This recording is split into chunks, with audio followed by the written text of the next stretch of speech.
Hello friend, welcome back to my YouTube channel. आज हम पढ़ेंगे चैप्टर 12 ध्वनि साउंड। तो चलो स्टार्ट करते हैं। हम प्रतिदिन विभिन्न स्रोतों जैसे मानवों, पक्षियों, घंटियों, मशीनों, वाहनों, टेलीविज़न, रेडियो आदि की ध्वनि सुनते हैं। ध्वनि ऊर्जा के एक रूप है जो हमारे कानों में श्रवण का संवेदन उत्पन्न करती है। ऊर्जा के अन्य रूप भी है जैसे यांत्रिक ऊर्जा, प्रकाश ऊर्जा आदि। पिछले अध्यायों में आप यांत्रिकी ऊर्जा का अध्ययन कर चुके हैं। आपको ऊर्जा संरक्षण के बारे में ज्ञात है। इसके अनुसार आप ऊर्जा को ना तो उत्पन्न कर सकते हैं ना ही उसका विनाश कर सकते हैं। आप उसे केवल एक से दूसरे रूप में रूपांतरित कर सकते हैं। जब आप ताली बजाते हैं तो ध्वनि उत्पन्न होती है। क्या आप अपनी ऊर्जा का उपयोग किए बिना ध्वनि उत्पन्न कर सकते हैं? ध्वनि उत्पन्न करने के लिए आपने ऊर्जा के किस रूप का उपयोग किया? इस अध्याय में हम सीखेंगे कि ध्वनि कैसे उत्पन्न होती है और किसी माध्यम में यह किस प्रकार संचरित होकर हमारे कानों द्वारा ग्रहण की जाती है। ध्वनि का उत्पादन। क्रियाकलाप 12.1 एक स्वरित त्रिभुज लीजिए और इसकी किसी भुजा की एक रबड़ के पैड पर मार कर इसे कंपित कराइए। इसे अपने कान के समीप लाइए। क्या आप कोई ध्वनि सुन पाते हैं? कंपमान स्वरित त्रिभुज को एक भुजा को अपनी अंगुली से स्पर्श कीजिए। अपने अनुभव को अपने मित्रों के साथ बांटिए। अब एक टेबल टेनिस या एक छोटी प्लास्टिक की गेंद को एक धागे की सहायता से किसी आधार से लटकाइए। एक लंबी सुई और धागा लीजिए। धागे के एक सिरे पर एक गांठ लगाइए और सुई की सहायता से धागे को गेंद में पिरोइए। पहले कंपन न करते हुए स्वरित त्रिभुज की एक भुजा से गेंद को स्पर्श कीजिए। फिर कंपन करते हुए स्वरित त्रिभुज की एक भुजा से गेंद को स्पर्श कीजिए। देखिए क्या होता है। अपने मित्रों के साथ विचार विमर्श कीजिए और दोनों अवस्थाओं में अंतर की व्याख्या करने का प्रयत्न कीजिए। क्रियाकलाप 12.2 एक बीकर या गिलास को ऊपर तक पानी से भरिए। कंपमान स्वरित त्रिभुज की एक भुजा को चित्र 12.2 में दर्शाए अनुसार पानी की सतह से स्पर्श कराइए। अब चित्र 12.3 में दर्शाए अनुसार कंपमान स्वरित द्विभुज की दोनों भुजाओं को पानी में डुबोइए। देखिए कि दोनों अवस्थाओं में क्या होता है। अपने साथियों के साथ विचार विमर्श कीजिए कि ऐसा क्यों होता है। उपरोक्त क्रियाकलापों से आप क्या निष्कर्ष निकालते हैं? क्या आप किसी कंपमान वस्तु के बिना ध्वनि उत्पन्न कर सकते हैं? अब तक वर्णित क्रियाकलापों में हमने स्वरित त्रिभुज से आघात द्वारा ध्वनि उत्पन्न की। हम विभिन्न वस्तुओं में घर्षण द्वारा खुरच कर, रगड़ कर, वायु फूंक कर या उनको हिलाकर ध्वनि उत्पन्न कर सकते हैं। इन क्रियाकलापों में हम क्या करते हैं? हम वस्तु को कंपमान करते हैं और ध्वनि उत्पन्न करते हैं। कंपन का अर्थ होता है किसी वस्तु का तेजी से बार बार इधर उधर गति करना। मनुष्य में वाक् ध्वनि उनके वाक् तंतुओं में कंपित होने के कारण उत्पन्न होती है। जब कोई पक्षी अपने पंख को फड़फड़ाता है तो क्या आप कोई ध्वनि सुनते हैं? क्या आप जानते हैं कि मक्खी भिनभिनाने की ध्वनि कैसे उत्पन्न करती है? एक खींचे हुए रबड़ के छल्ले को बीच में से खींचकर छोड़ने पर यह कंपन करता है और ध्वनि उत्पन्न करता है। यदि आपने कभी ऐसा नहीं किया है तो इसे कीजिए और तनी हुई रबड़ के छल्ले के कंपनों को देखिए। क्रियाकलाप 12.3 विभिन्न वाद्य यंत्रों की सूची बनाइए और अपने मित्रों के साथ विचार विमर्श कीजिए कि ध्वनि उत्पन्न करने के लिए इन वाद्य यंत्रों का कौन सा भाग कंपन करता है। ध्वनि का संचरण। हम जानते हैं कि ध्वनि कंपन करती हुई वस्तुओं द्वारा उत्पन्न होती है। द्रव्य या पदार्थ जिससे होकर ध्वनि संचरित होती है माध्यम कहलाता है। यह ठोस, द्रव या गैस हो सकता है। स्रोत से उत्पन्न होकर ध्वनि सुनने वाले तक किसी माध्यम से होकर पहुंचती है। जब कोई वस्तु कंपन करती है तो वह अपने चारों ओर विद्यमान माध्यम के कणों को कंपमान कर देती है। ये कण कंपमान वस्तु से हमारे कानों तक स्वयं गति कर नहीं पहुंचते। सबसे पहले कंपमान वस्तु के संपर्क में रहने वाले माध्यम के कण अपनी संतुलित अवस्था में विस्थापित होते हैं। ये अपने समीप के कणों पर एक बल लगाते हैं जिसके फलस्वरूप निकटवर्ती कण अपनी विराम अवस्था से विस्थापित हो जाते हैं। निकटवर्ती कणों को विस्थापित करने के पश्चात प्रारंभिक कण अपनी मूल अवस्थाओं में वापस लौट आते हैं। माध्यम में यह प्रक्रिया तब तक चलती रहती है जब तक कि ध्वनि आपके कानों तक नहीं पहुंच जाती। माध्यम में ध्वनि द्वारा उत्पन्न विक्षोभ माध्यम के कण नहीं माध्यम से होता हुआ संचरित होता है। तरंग एक विक्षोभ है जो किसी माध्यम से होकर गति करता है और माध्यम के कण निकटवर्ती कणों में गति उत्पन्न कर देते हैं। ये कण इसी प्रकार की गति अन्य कणों में उत्पन्न करते हैं। माध्यम के कण स्वयं आगे नहीं बढ़ते, लेकिन विक्षोभ आगे बढ़ जाता है। किसी माध्यम में ध्वनि के संचरण के समय ठीक ऐसा ही होता है, इसीलिए ध्वनि को तरंग के रूप में जाना जा सकता है। ध्वनि तरंगें माध्यम के कणों की गति द्वारा अभिलक्षित की जाती है और यांत्रिक तरंगें कहलाती है। ध्वनि के संचरण के लिए वायु सबसे अधिक सामान्य माध्यम है। जब कोई कंपमान वस्तु आगे की ओर कंपन करती है तो अपने सामने की वायु को धक्का देकर संपीड़ित करती है और इस प्रकार एक उच्च दाब का क्षेत्र उत्पन्न करती है। इस क्षेत्र को संपीड़न कहते हैं। यह संपीड़न कंपमान वस्तु से दूर आगे की ओर गति करता है। जब कंपमान वस्तु पीछे की ओर कंपन करती है तो एक निम्न दाब का क्षेत्र उत्पन्न होता है जिसे विरलन आर कहते हैं। जब वस्तु कंपन करती है अर्थात आगे और पीछे तेजी से गति करती है तो वायु में संपीड़न और विरलन की एक श्रेणी बन जाती है। यही संपीड़न और विरलन ध्वनि तरंग बनाते हैं जो माध्यम से होकर संचरित होती है। संपीड़न उच्च दाब का क्षेत्र और विरलन निम्न दाब का क्षेत्र है। दाब किसी माध्यम के दिए हुए आयतन में कणों की संख्या से संबंधित है। किसी माध्यम में कणों का अधिक घनत्व अधिक दाब को और कम घनत्व कम दाब को दर्शाता है। इस प्रकार ध्वनि का संचरण घनत्व परिवर्तन के संचरण के रूप में देखा जा सकता है। क्या ध्वनि एक प्रकाश धब्बे को नृत्य करा सकती है? एक टीन का डिब्बा लीजिए, इसके दोनों सिरों को काटकर एक खोखला बेलन बना लीजिए। एक गुब्बारा लीजिए, इसको इस प्रकार काटें कि इसकी एक झिल्ली बन जाए। इस झिल्ली को खींचकर डिब्बे के एक खुले सिरे के ऊपर तान दीजिए। गुब्बारे के चारों ओर एक रबड़ का छल्ला लपेट दीजिए। समतल दर्पण का एक छोटा टुकड़ा लीजिए। दर्पण के इस टुकड़े को गोंद की सहायता से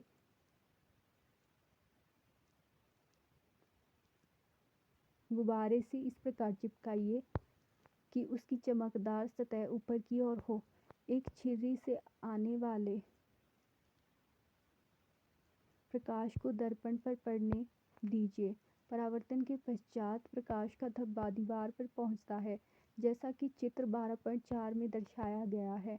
डिब्बे के खुले भाग में सीधे ही बात कीजिए या चिल्लाइए और दीवार पर प्रकाश के धब्बे को नाचते हुए देखिए। अपने मित्रों से प्रकाश के धब्बे के नाचने के कारण के बारे में चर्चा कीजिए।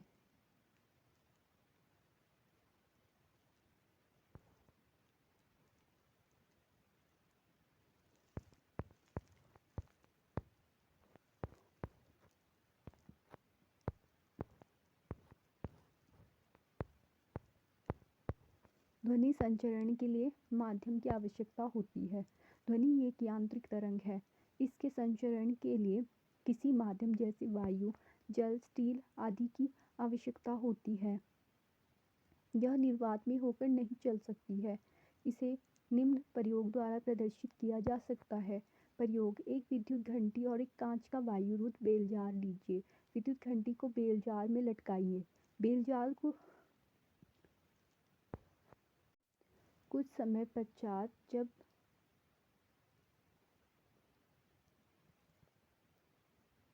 बेलजार में लटकाया, फिर उसके बाद बेलजार को चित्र 12.6 की भांति एक निर्वात पंप से जोड़िए।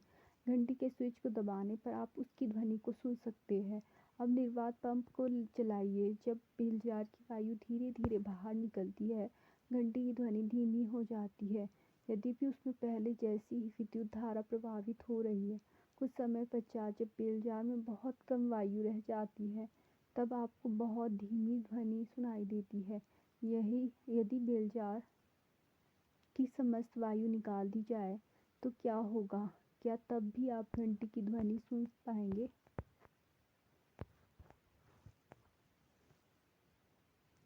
ध्वनि तरंगे अनुदैर्ध्य तरंगे हैं। क्रियाकलाप 12.4 एक सिलंगी लीजिए। अब सिलंगी को चित्र 12.7 में दर्शाए अनुसार खींचिए। अपने मित्र की ओर सिलंगी को एक तीव्र झटका दे। आप क्या देखते हैं? यदि आप अपने हाथ से सिलंगी को लगातार आगे पीछे बारी बारी से धक्का देते हैं और खींचते रहे तो आप क्या देखेंगे? यदि आप सिलंगी पर एक चिन्ह लगा दें तो आप देखेंगे कि सिलंगी पर लगा चिन्ह विक्षोभ के संचरण की दिशा के समांतर आगे पीछे गति करता है। उन क्षेत्रों को जहां सिलंगी की कुंडलियां पास पास आ जाती है संपीड़न और उन क्षेत्रों को जहां कुंडलियां दूर दूर हो जाती है विरलन कहते हैं। आप जानते हैं कि किसी माध्यम में ध्वनि संपीड़नों तथा विरलनों के रूप में संचरित होती है। अब आप किसी सिलंगी में विक्षोभ के संचरण तथा किसी माध्यम में विक्षोभ की तुलना कर सकते हैं। ये तरंगें अनुदैर्ध्य तरंगें कहलाती है। इन तरंगों के माध्यम के कणों का विस्थापन विक्षोभ के संचरण की दिशा के समांतर होता है। कण एक स्थान से दूसरे स्थान तक गति नहीं करते लेकिन अपनी विराम अवस्था से आगे पीछे दोलन करते हैं। ठीक इसी प्रकार ध्वनि तरंगें संचरित होती है। अतएव ध्वनि तरंग अनुदैर्ध्य तरंगे है। यदि आप सिलंगी के अपने हाथ में पकड़े सिरे को आगे पीछे धक्का न देकर दाएं बाएं हिलाएं तब भी आपको सिलंगी में तरंग उत्पन्न होती दिखाई देगी। इस तरंग में कण तरंग संचरण की दिशा में कंपन नहीं करते लेकिन तरंग के चलने की दिशा के लंबवत अपनी विराम अवस्था के ऊपर नीचे कंपन करते हैं। इस प्रकार की तरंग को अनुप्रस्थ तरंग कहते हैं। इस प्रकार अनुप्रस्थ तरंगे वह तरंग है जिसमें माध्यम के कण अपनी माध्य स्थितियों पर तरंग के संचरण की दिशा के लंबवत गति करते हैं। किसी तालाब में पत्थर का टुकड़ा फेंकने पर जल की सतह पर दिखाई देने वाली तरंगे अनुप्रस्थ तरंगे का एक उदाहरण है। प्रकाश भी अनुप्रस्थ तरंग है किंतु प्रकाश में दोलन माध्यम के कणों या उनके दाब या घनत्व के नहीं होते। प्रकाश तरंगे यांत्रिक तरंगे नहीं हैं। आप अनुप्रस्थ तरंगों के बारे में अधिक जानकारी उच्च कक्षाओं में प्राप्त करेंगे। ध्वनि तरंग के अभिलक्षण। किसी ध्वनि तरंग के निम्नलिखित अभिलक्षण होते हैं। आवृत्ति, आयाम, वेग। ध्वनि तरंग को ग्राफीय रूप में चित्र 12.8c में दिखाया गया है जो प्रदर्शित करता है कि जब ध्वनि तरंग किसी माध्यम में गति करती है तो घनत्व तथा दाब में कैसे परिवर्तन होता है। किसी निश्चित समय पर माध्यम का घनत्व तथा दाब दोनों ही उनके औसत मान से ऊपर और नीचे दूरी के साथ परिवर्तित होते हैं। चित्र 12.8a तथा 12.8b प्रदर्शित करते हैं कि जब ध्वनि तरंग माध्यम में संचरित होती है तो घनत्व तथा दाब में क्या उतार चढ़ाव होते हैं। संपीड़न वह क्षेत्र है जहाँ कण पास पास आ जाते हैं। उन्हें वक्र के ऊपरी भाग में दिखाया गया है। चित्र 12.8c। शिखर अधिकतम संपीड़न के क्षेत्र को प्रदर्शित करता है। इस प्रकार संपीड़न वह क्षेत्र है जहाँ घनत्व तथा दाब दोनों ही अधिक होते हैं। विरलन निम्न दाब के क्षेत्र है जहाँ कण दूर दूर हो जाते हैं और उन्हें घाटी से प्रदर्शित करते हैं। उन्हें वक्र के निम्न भाग में दिखाया गया है। चित्र 12.8c। शिखर की तरंग का श्रृंग तथा घाटी को गर्त कहा जाता है। दो क्रमागत संपीड़नों C तथा दो क्रमागत विरलनों R के बीच की दूरी तरंग दैर्ध्य कहलाती है। तरंग दैर्ध्य को साधारणतः लैम्डा ग्रीक अक्षर लैम्डा से निरूपित किया जाता है। इसका SI मात्रक मीटर है। हेनरिच रुडोल्फ हर्ट्ज का जन्म 22 फरवरी 1857 को हैम्बर्ग, जर्मनी में हुआ और उनकी शिक्षा बर्लिन विश्वविद्यालय में हुई। उन्होंने जे.सी. मैक्सवेल के विद्युत चुंबकीय सिद्धांत की प्रयोगों के द्वारा पुष्टि की। उन्होंने रेडियो, टेलीफोन, टेलीग्राफ और टेलीविज़न के भविष्य में विकास की नींव रखी। उन्होंने प्रकाश विद्युत प्रभाव की भी खोज की जिसकी बाद में अल्बर्ट आइंस्टाइन ने व्याख्या की। आवृत्ति के SI मात्रक का नाम उनके सम्मान में रखा गया है। आवृत्ति से हमें ज्ञात होता है कि कोई घटना कितनी जल्दी जल्दी घटित होती है। मान लीजिए आप किसी ढोल को पीट पीट कर बजा रहे हैं। आप ढोल को 1 सेकंड में कितनी बार पीटते हैं, वह आपके द्वारा ढोल को पीटने की आवृत्ति है। हम जानते हैं कि जब ध्वनि किसी माध्यम में संचरित होती है तो माध्यम का घनत्व किसी अधिकतम तथा न्यूनतम मान के बीच बदलता है। घनत्व के अधिकतम मान से न्यूनतम मान तक परिवर्तन में और पुनः अधिकतम मान तक आने पर एक दोलन पूरा होता है। एकांक समय में इन दोलनों की कुल संख्या ध्वनि तरंग की आवृत्ति कहलाती है। यदि हम प्रति एकांक समय में अपने पास से गुजरने वाले संपीड़नों तथा विरलनों की संख्या की गणना करें तो हमको ध्वनि तरंग की आवृत्ति ज्ञात हो जाएगी। इसे सामान्यतः v ग्रीक अक्षर न्यू से प्रदर्शित किया जाता है। इसका एसआई मात्रक हर्ट्ज प्रति हर्ट्ज Hz है, जो दो क्रमागत संपीड़नों या दो क्रमागत विरलनों को निश्चित बिंदु से गुजरने में लगे समय को तरंग का आवर्तकाल कहते हैं। आप यह कह सकते हैं कि एक संपूर्ण दोलन में लिया गया समय ध्वनि तरंग का आवर्तकाल कहलाता है। इसे t अक्षर से निरूपित करते हैं। इसका एसआई मात्रक सेकंड है। आवर्ती तथा आवर्तकाल के बीच संबंध को निम्न प्रकार व्यक्त किया जा सकता है: v = 1/t। इस प्रकार एक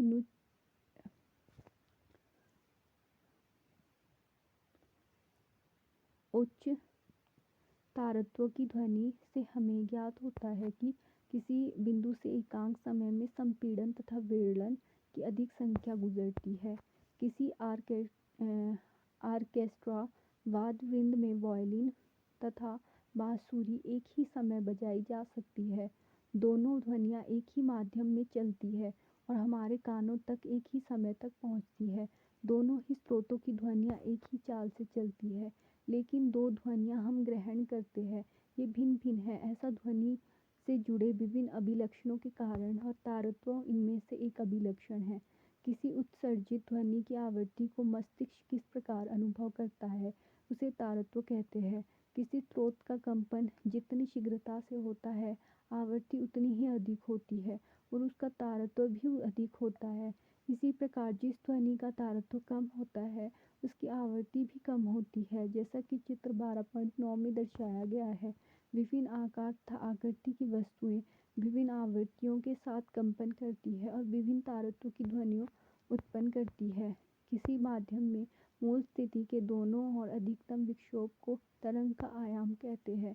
इसे साधारणतः अक्षर ए में निरूपित किया जाता है, जैसा कि चित्र 12.8c में दिखाया गया है।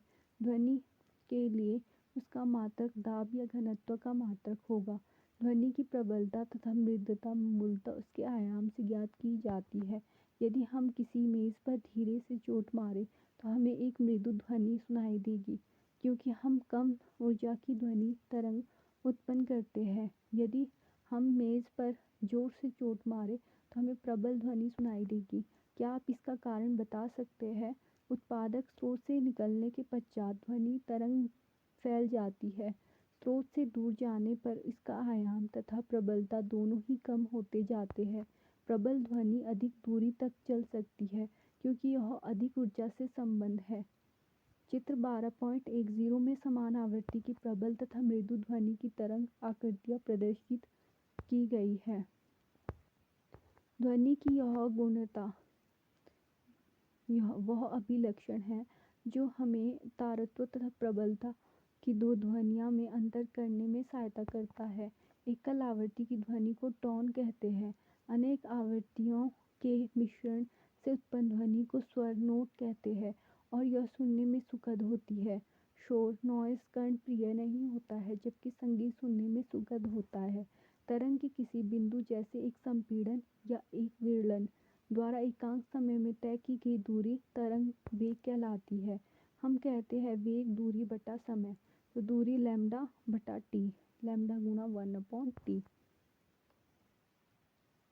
यहाँ लैम्डा ध्वनि की तरंग दैर्घ्य है। यह तरंग द्वारा एक आवर्तकाल t में चली गई दूरी है, अतः v = λv। वेग तरंग दैर्घ्य गुणा आवृत्ति। किसी माध्यम के लिए समान भौतिक परिस्थितियों में ध्वनि का वेग सभी आवृत्तियों के लिए लगभग स्थिर रहता है। किसी ध्वनि तरंग की आवृत्ति 2 किलोहर्ट्ज़ तथा उसकी धैर्य 35 सेंटीमीटर है। यह 1.5 किलोमीटर दूरी चलने में कितना समय लगाएगी? हल दिया हुआ है आवृत्ति v 2 किलोहर्ट्ज़ 2000 हर्ट्ज़, तरंग दैर्घ्य 35 सेंटीमीटर 0.35 मीटर। हम जानते हैं कि तरंग वेग v तरंग दैर्घ्य गुणा आवृत्ति, तो ये वैल्यू पुट करने पर 700 मीटर पर सेकंड आ गया। तरंग को 1.5 किलोमीटर दूरी तय करने में लगने वाला समय, ध्वनि 1.5 किलोमीटर तय करने में 2.1 सेकंड समय लेगी।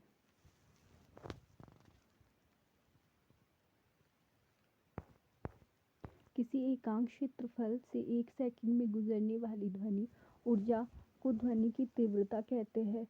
यदि हम कभी कभी प्रबलता या तीव्रता शब्दों का पर्याय के रूप में उपयोग करते हैं, लेकिन इनका अर्थ एक ही नहीं है। प्रबलता ध्वनि के लिए कानों की संवेदनशीलता की माप है। यद्यपि दो ध्वनियाँ समान तीव्रता की हो सकती है, फिर भी हम एक को दूसरे की अपेक्षा अधिक प्रबल ध्वनि के रूप में सुन सकते हैं, क्योंकि हमारे कान इसके लिए अधिक संवेदनशील है। विभिन्न माध्यमों में ध्वनि की चाल। किसी माध्यम में ध्वनि एक निश्चित चाल से संचरित होती है। किसी पटाखे या तड़ित के गर्जन की ध्वनि प्रकाश की चमक दिखाई देने के कुछ देर बाद सुनाई देती है। इसलिए हम यह निष्कर्ष निकाल सकते हैं कि ध्वनि की चाल प्रकाश की चाल से बहुत कम है। ध्वनि की चाल उस माध्यम के गुणों पर निर्भर करती है जिसमें ये संचरित होती है। आप इस संबंध को अपनी उच्च कक्षाओं में सीखेंगे। किसी माध्यम में ध्वनि की चाल माध्यम के ताप पर निर्भर करती है। जब हम ठोस से गैसीय अवस्था की ओर जाते हैं, ध्वनि की चाल कम होती जाती है। किसी भी माध्यम में ताप बढ़ाने पर ध्वनि की चाल भी बढ़ती है। उदाहरण के लिए, वायु में ध्वनि की चाल 0 डिग्री सेल्सियस पर 331 मीटर पर सेकंड तथा 22 डिग्री सेल्सियस पर 340 मीटर पर सेकंड है। सारणी 12.1 में विभिन्न माध्यमों में एक विशेष ताप पर ध्वनि की चाल को दर्शाया गया है। इसे आपको याद रखने की आवश्यकता नहीं है। 25 डिग्री सेल्सियस पर ध्वनि की चाल। ठोस एल्यूमीनियम, निकेल, स्टील, लोहा, पीतल ये दिया गया है और इसकी चाल दी गई है। एल्यूमीनियम 6420, निकेल 6040, स्टील 5960, लोहा 5950, पीतल 4700, कांच 3980। द्रव में जल समुद्री 1531, जल आसुत है 1498, ethanol 1207, methanol 1103, gas hydrogen 1284, helium 965, फिर है वायु 346, ऑक्सीजन है 316, सल्फर डाइऑक्साइड है 213। ध्वनि बूम। जब कोई पिंड ध्वनि की चाल से अधिक तेजी से गति करता है, तब उसे पराध्वनिक चाल से चलता हुआ कहा जाता है। गोलियां, जेट, वायुयान आदि प्राय पराध्वनिक चाल से चलते हैं। जब ध्वनि उत्पादक स्रोत ध्वनि की चाल से अधिक तेजी से गति करती है, तो ये वायु में प्रघाती तरंगें उत्पन्न करती है। इन प्रघाती तरंगों में बहुत अधिक ऊर्जा होती है। इस प्रकार की प्रघाती तरंगों से संबंध वायु दाब में परिवर्तन से एक बहुत तेज और प्रबल ध्वनि उत्पन्न होती है, जिसे ध्वनि बूम कहते हैं। पराध्वनिक वायुयान से उत्पन्न इस ध्वनि बूम में इतनी मात्रा में ऊर्जा होती है कि यह खिड़कियों के शीशों को तोड़ सकती है और यहाँ तक कि भवनों को भी क्षति पहुँचा सकती है। ध्वनि का परावर्तन। किसी ठोस या द्रव से टकराकर ध्वनि उसी प्रकार वापस लौटती है जैसे कोई रबड़ की गेंद किसी दीवार से टकराकर वापस आती है। प्रकाश की भांति ध्वनि भी किसी ठोस या द्रव की सतह से परावर्तित होती है तथा परावर्तन के उन्हीं नियमों का पालन करती है जिनका अध्ययन आप अपनी पिछली कक्षाओं में कर चुके हैं। परावर्तक सतह पर खींचे गए विलंब तथा ध्वनि के आपतन होने की दिशा तथा परावर्तन होने की दिशा के बीच बने कोण आपस में बराबर होते हैं और ये दोनों दिशाएं एक ही तल पे होती है। ध्वनि तरंगों के परावर्तन के लिए बड़े आकार के अवरोधक की आवश्यकता होती है, जो चाहे पॉलिश किए हुए हो या खुरदरे। क्रियाकलाप 12.5। चित्र 12.11 की भांति दो एक जैसे पाइप लीजिए। हम चार्ट पेपर की सहायता से ऐसे पाइप बना सकते हैं। पाइपों की लंबाई पर्याप्त होनी चाहिए, चार्ट पेपर की लंबाई के बराबर हो। इन्हें दीवार के समीप किसी मेज पर व्यवस्थित कीजिए। इस पाइप के खुले सिरे के पास एक घड़ी रखिए और दूसरे पाइप की ओर से घड़ी की ध्वनि सुनने की कोशिश कीजिए। दोनों पाइपों की स्थिति को इस प्रकार समायोजित कीजिए जिससे कि आपको घड़ी की ध्वनि अच्छी प्रकार स्पष्ट रूप से सुनाई देने लगे। इन पाइपों तथा बिलम के बीच के कोणों को मापिए तथा इनके बीच के संबंध को देखिए। दाईं ओर के पाइप को ऊर्ध्वाधर दिशा में थोड़ी सी ऊंचाई तक उठाइए और देखिए क्या होता है। इन क्रियाकलाप में घड़ी के स्थान पर किसी कंपन मोड पर रखे मोबाइल फ़ोन का उपयोग किया जा सकता है। प्रतिध्वनि किसी उचित परावर्तक वस्तु जैसे किसी इमारत तथा पहाड़ के निकट यदि आप जोर से चिल्लाए या ताली बजाए तो आपको कुछ समय पश्चात वही ध्वनि फिर से सुनाई देती है। आपको सुनाई देने वाली इस ध्वनि को प्रतिध्वनि कहते हैं। हमारे मस्तिष्क में ध्वनि की संवेदना लगभग 0.1 सेकंड तक बनी रहती है। स्पष्ट प्रतिध्वनि सुनने के लिए मूल ध्वनि तथा परावर्तित ध्वनि के बीच कम से कम 0.1 सेकंड का समय अंतराल अवश्य होना चाहिए। यदि हम किसी दिए हुए ताप जैसे 22 डिग्री सेल्सियस पर ध्वनि की चाल 344 मीटर पर सेकंड मान ले तो ध्वनि को अवरोधक तक जाने तथा परावर्तन के पश्चात वापस श्रोता तक 0.1 सेकंड के पश्चात पहुंचना चाहिए। अतः श्रोता से परावर्तक सतह तक जाने तथा वापस आने में ध्वनि द्वारा तय की गई कुल दूरी कम से कम 344 मीटर पर सेकंड गुणा 0.1 सेकंड बराबर 34.4 मीटर होनी चाहिए। अतः स्पष्ट प्रतिध्वनि सुनने के लिए अवरोधक की ध्वनि स्रोत से न्यूनतम दूरी ध्वनि द्वारा तय की गई कुल दूरी की अवधि अर्थात 17.2 मीटर अवश्य होनी चाहिए।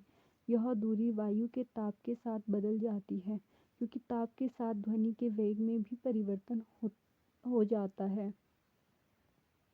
ध्वनि के बारंबार परावर्तन के कारण हमें एक से अधिक प्रतिध्वनियां भी सुनाई दे सकती है।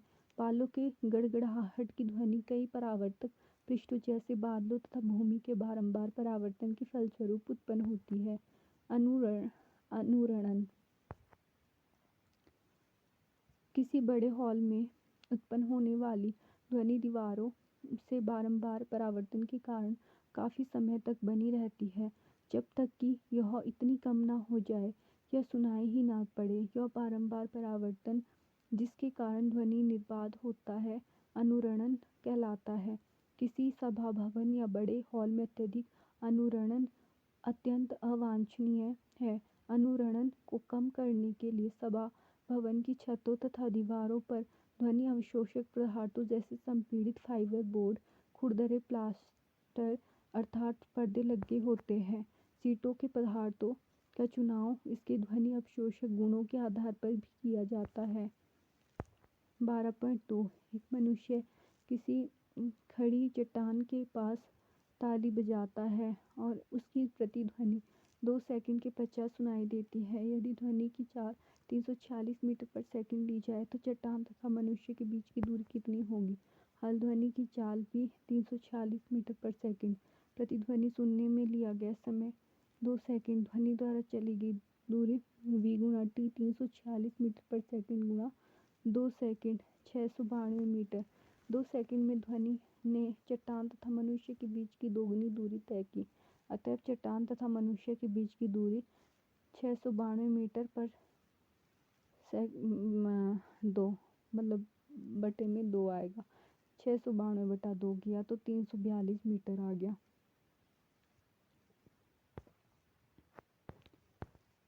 ध्वनि के बहुत परावर्तन के उपयोग मेगाफोन,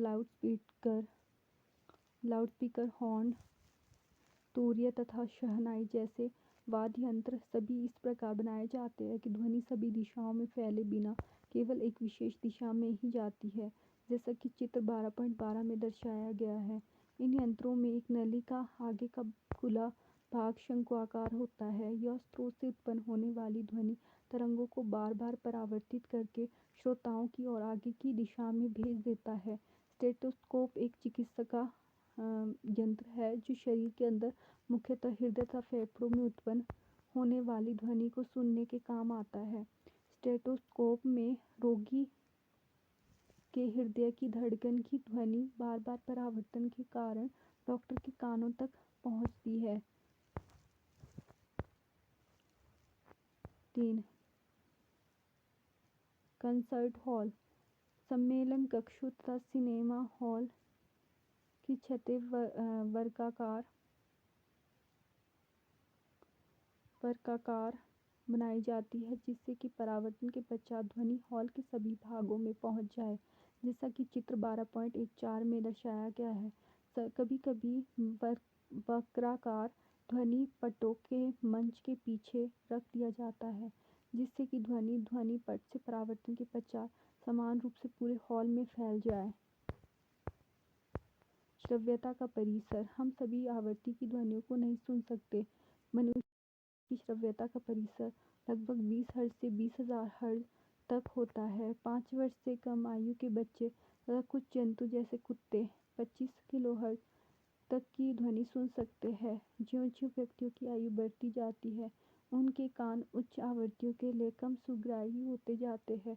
20 हर्ट्ज के कम आवृत्तियों की ध्वनि को अवश्रव्य ध्वनि कहते हैं। यदि हम अवश्रव्य ध्वनि को सुन पाते हैं तो हम किसी लोलक के कंपनों को उसी प्रकार सुन पाते हैं जैसे कि हम किसी मक्खी पंखों के कंपनों को सुन पाते हैं। राइनोसोरस 5 हर्ट्ज तक की आवृत्ति की अपश्रव्य ध्वनि का उपयोग करके संपर्क स्थापित करता है।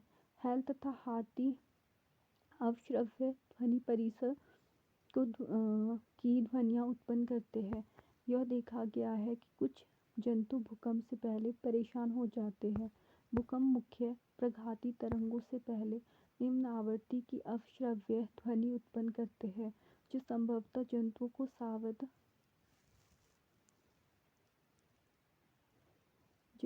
को सावधान कर देती है। 20 किलोहर्ट्ज से अधिक आवृत्ति की ध्वनियों को पराश्रव्य ध्वनि या पराध्वनि कहते हैं। डॉल्फिन, चमगादड़, पोर्पोइस जैसे जंतु पराध्वनि उत्पन्न करते हैं। कुछ प्रजाति के शलभों के श्रवण यंत्र अत्यंत सुग्राही होते हैं। ये शलभ चमगादड़ों द्वारा उत्पन्न उच्च आवृत्ति की चींजी की ध्वनि को सुन सकते हैं। उन्हें अपने आसपास उड़ते हुए चमगादड़ के बारे में जानकारी मिल जाती है और इस प्रकार स्वयं को पकड़े जाने से बचा पाते हैं। चूहे भी पराध्वनि उत्पन्न करके कुछ खेल खेलते हैं। श्रवण सहायक युक्ति, जिन लोगों को कम सुनाई देता है उन्हें इस यंत्र की आवश्यकता होती है। यह बैटरी से चलने वाला एक इलेक्ट्रॉनिक युक्ति है। इसमें एक छोटा सा माइक्रोफोन, एक एम्पलीफायर या स्पीकर होता है। जब ध्वनि माइक्रोफोन पर पड़ती है तो वह ध्वनि तरंगों को विद्युत संकेतों में परिवर्तित कर देती है। एम्पलीफायर इन विद्युत संकेतों को परिवर्धित कर देता है। ये संकेत स्पीकर द्वारा ध्वनि की तरंगों में परिवर्तित कर दिए जाते हैं। ये ध्वनि तरंगें कान के डायफ्राम पर आपतित होती है तथा व्यक्ति को ध्वनि साफ सुनाई देती है। पराध्वनि के अनुप्रयोग। पराध्वनि उच्च आवृत्ति की तरंगें हैं। पराध्वनि अवरोधकों की उपस्थिति में भी यह एक निश्चित पथ पर गमन कर सकती है। उद्योगों तथा चिकित्सा के क्षेत्र में पराध्वनियों का विस्तृत रूप से उपयोग किया जाता है। पराध्वनि प्राय उन भागों को साफ करने में उपयोग की जाती है जिन तक पहुंचना कठिन होता है, जैसे सर्पिलाकार नली, विषम आकार के पुर्जे, इलेक्ट्रॉनिक अवयव आदि। जिन वस्तुओं को साफ करना होता है उन्हें साफ करने वाले मार्जन विलयन में रखते हैं और इस विलयन में पराध्वनि तरंगें भेजी जाती है। उच्च आवृत्ति के कारण धूल, चिकनाई तथा गंदगी के कण अलग होकर नीचे गिर जाते हैं। इस प्रकार वस्तु पूर्णतः साफ हो जाती है। पराध्वनि का उपयोग धातु के ब्लॉकों, पिंडों के दरारों तथा अन्य दोषों का पता लगाने के लिए किया जा सकता है। धात्विक घटकों को प्राय बड़े बड़े भवनों, पुलों, मशीनों तथा वैज्ञानिक उपकरणों को बनाने के लिए उपयोग में लाया जाता है। धातु के ब्लॉकों में विद्यमान दरार या छिद्र जो बाहर से दिखाई नहीं देते, भवन या पुल की संरचना की मजबूती को कम कर देते हैं। पराध्वनि तरंगें धातु के ब्लॉक से गुजारी प्रेषित की जाती है और प्रेषित तरंगों का पता लगाने के लिए समसूचकों का उपयोग किया जाता है। यदि थोड़ा सा भी दोष होता है तो पराध्वनि तरंगें परावर्तित हो जाती है, जो दोष की उपस्थिति को दर्शाती है। साधारण ध्वनि, जिसकी तरंग दैर्घ्य अधिक होती है, दोषयुक्त स्थान के कोणों से मुड़कर संसूचक तक पहुंच जाती है, इसलिए इस ध्वनि का उपयोग इस कार्य के लिए नहीं किया जा सकता। पराध्वनि तरंगों को हृदय के विभिन्न भागों में परावर्तित कराकर हृदय का प्रतिबिंब बनाया जाता है। इस तकनीक को इकोकार्डियोग्राफी (ईसीजी) कहा जाता है। पराध्वनि स्वरसूचक एक ऐसा यंत्र है जो पराध्वनि तरंगों का उपयोग करके मानव शरीर के आंतरिक अंगों का प्रतिबिंब प्राप्त करने के लिए काम में लाया जाता है। इस संसूचक से रोगी के अंगों जैसे यकृत, पित्ताशय, गर्भाशय, गुर्दे आदि का प्रतिबिंब प्राप्त किया जा सकता है। यह संसूचक को शरीर की असमानताएं जैसे पित्ताशय तथा गुर्दे में पथरी और विभिन्न अंगों में अर्बुद, ट्यूमर का पता लगाने में सहायता करता है। इस तकनीक में पराध्वनि तरंगें शरीर के ऊतकों में गमन करती है तथा उस स्थान से परावर्तित हो जाती है जहां ऊतक के घनत्व में परिवर्तन होता है। इसके पश्चात इन तरंगों को विद्युत संकेतों में परिवर्तित किया जाता है जिससे कि उस अंग का प्रतिबिंब बना लिया जाए। इन प्रतिबिंबों को मॉनिटर पर प्रदर्शित किया जाता है या फिल्म पर मुद्रित कर लिया जाता है। इस तकनीक को अल्ट्रासोनोग्राफी कहते हैं। अल्ट्रासोनोग्राफी का उपयोग गर्भकाल में भ्रूण की जांच तथा उनके जन्मजात दोषों तथा उसकी वृद्धि की अनियमितताओं का पता लगाने में किया जाता है। पराध्वनि उपयोग गुर्दे की छोटी पथरी को बारीक कणों में तोड़ने के लिए किया जा सकता है। ये कण बाद में मूत्र के साथ बाहर निकल जाते हैं। सोनार शब्द साउंड नेविगेशन एंड रेंजिंग से बना है। सोनार एक ऐसी युक्ति है जिसमें जल में स्थित पिंडों की दूरी, दिशा तथा चाल मापने के लिए पराध्वनि तरंगों का उपयोग किया जाता है। सोनार कैसे कार्य करता है? सोनार में एक प्रेषित तथा एक संसूचक होता है और इसे किसी नाव या जहाज में चित्र 12.17 की भांति लगाया जाता है। प्रेषित पराध्वनि तरंगें उत्पन्न तथा प्रेषित करता है। ये तरंगें जल में चलती है तथा समुद्र तल में पिंड से टकराने के पश्चात परावर्तित होकर संसूचक द्वारा ग्रहण कर ली जाती है। संसूचक पराध्वनि तरंगों को विद्युत संकेतों में बदल देता है जिनकी उचित रूप से व्याख्या कर ली जाती है। जल में ध्वनि की चाल तथा पराध्वनि के प्रेषण तथा अभिग्रहण के समय अंतराल को ज्ञात करके उस पिंड की दूरी की गणना की जा सकती है जिससे ध्वनि तरंग परावर्तित हुई है। मान लीजिए पराध्वनि संकेत की प्रेषण तथा अभिग्रहण का समय अंतराल t है तथा समुद्र जल में ध्वनि की चाल v है। तब सतह से पिंड की दूरी 2d होगी तो 2d बराबर हो जाएगा v गुणा t। उपरोक्त विधि को प्रतिध्वनिक परास कहते हैं। सोनार की तकनीक का उपयोग समुद्र की गहराई ज्ञात करने तथा जल के अंदर स्थित चट्टानों, घाटियों, पनडुब्बियों, हिमशैल, प्लावी बर्फ, डूबे हुए जहाज आदि की जानकारी प्राप्त करने के लिए किया जाता है। उदाहरण 12.3 एक जहाज पराध्वनि उत्सर्जित करता है जो समुद्र तल से परावर्तित होकर 3.42 सेकंड के पश्चात संसूचित की जाती है। यदि समुद्र जल में पराध्वनि की चाल 1531 मीटर पर सेकंड हो तो समुद्र तल से जहाज कितनी दूरी होगी? प्रेषण तथा संसूचन के बीच लगा समय t 3.42 सेकंड। समुद्र जल में पराध्वनि की चाल v 1531 मीटर पर सेकंड। पराध्वनि द्वारा चली गई दूरी 2d। d समुद्र की गहराई 2d ध्वनि की चाल गुना समय 1531 मीटर पर सेकंड गुना 3.42 5236 मीटर। d आ गया 2618 मीटर। अतः जहाज से समुद्र तल की दूरी 2618 मीटर या 2.62 किलोमीटर है। जैसा कि पहले वर्णन किया गया है, चमगादड़ गहन अंधकार में अपने भोजन को खोजने के लिए उड़ते समय पराध्वनि तरंगें उत्सर्जित करते हैं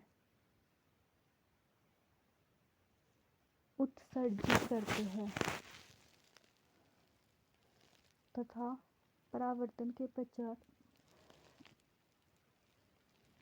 इनका संसूचन करता है। चमगादड़ द्वारा उत्पन्न उच्च तारत्व के पराध्वनि स्पंद अवरोधों या कीटों से परावर्तित होकर चमगादड़ के कानों तक पहुंचते हैं। इन परावर्तित स्पंदों की प्रकृति से चमगादड़ को पता चलता है कि अवरोध या कीट कहाँ पर है और यह किस प्रकार का है। पोरपोइज मछलियाँ भी अंधेरे में संचालन व भोजन की खोज में पराध्वनि का उपयोग करती है। मानव कर्ण की संरचना। हम कैसे सुनते हैं कि हम एक अति संवेदी युक्ति जिसे कर्ण कहते हैं की सहायता से सुन पाते हैं। यह श्रवणीय आवृत्तियों द्वारा वायु में होने वाले दाब परिवर्तनों को विद्युत संकेतों में बदलता है, जो श्रवण तंत्रिका से होते हुए मस्तिष्क तक पहुँचते हैं। मानव के कान द्वारा सुनने की प्रक्रिया के पक्ष के बारे में हम यहाँ चर्चा करेंगे। बाहरी कान कर्ण प्लव कहलाता है। यह परिवेश से ध्वनि को एकत्रित करता है। एकत्रित ध्वनि श्रवण नलिका से गुजरती है। श्रवण नलिका के सिरे पर एक पतली झिल्ली होती है जिसे कर्णपटह या कर्णपटह झिल्ली कहते हैं। जब माध्यम के संपीड़न कर्णपटह तक पहुँचते हैं तो झिल्ली के बाहर की ओर लगने वाला दाब बढ़ जाता है और यह कर्णपटह के अंदर की ओर दबाता है। इसी प्रकार विरलन के पहुँचने पर कर्णपटह बाहर की ओर गति करता है। इस प्रकार कर्णपटह कंपन करता है। मध्य कर्ण में विद्यमान 3 हड्डियाँ मुग्धरंग, निहाई वलयक, स्टिरप इन कंपनों को कई गुना बढ़ा देती है। मध्य कर्ण ध्वनि तरंगों से मिलने वाले इन दाब परिवर्तनों को आंतरिक कर्ण तक संचरित कर देता है। आंतरिक कर्ण में कर्णावर्त तथा दाब परिवर्तनों को विद्युत संकेतों में परिवर्तित कर दिया जाता है। इन विद्युत संकेतों को श्रवण तंत्रिका द्वारा मस्तिष्क तक भेज दिया जाता है और मस्तिष्क इनकी ध्वनि के रूप में व्याख्या करता है। आपने क्या सीखा? ध्वनि विभिन्न वस्तु के कंपन करने के कारण उत्पन्न होती है। ध्वनि किसी द्रव्यात्मक माध्यम से अनुदैर्ध्य तरंगों के रूप में संचरित होती है। ध्वनि माध्यम में क्रमागत संपीड़नों तथा विरलनों के रूप में संचारित होता है। ध्वनि संचरण में माध्यम के कण आगे नहीं बढ़ते, केवल विक्षोभ ही संचरित होता है। ध्वनि निर्वात में संचरित नहीं हो सकती। घनत्व के अधिकतम मान से न्यूनतम मान और पुनः अधिकतम मान के परिवर्तन से एक दोलन पूरा होता है। यह न्यूनतम दूरी जिस पर किसी माध्यम का घनत्व या दाब आवर्ती रूप अपने मान की पुनरावृत्ति करता है, ध्वनि की तरंग दैर्ध्य लैम्ब्डा कहलाती है। तरंग द्वारा माध्यम के घनत्व के एक संपूर्ण दोलन में किए गए समय को आवर्तकाल कहते हैं। एकांक समय में होने वाले दोलनों की कुल संख्या को आवृत्ति कहते हैं, जिससे v = 1/t। ये न्यू है, फ्रीक्वेंसी दर्शाया गया है जो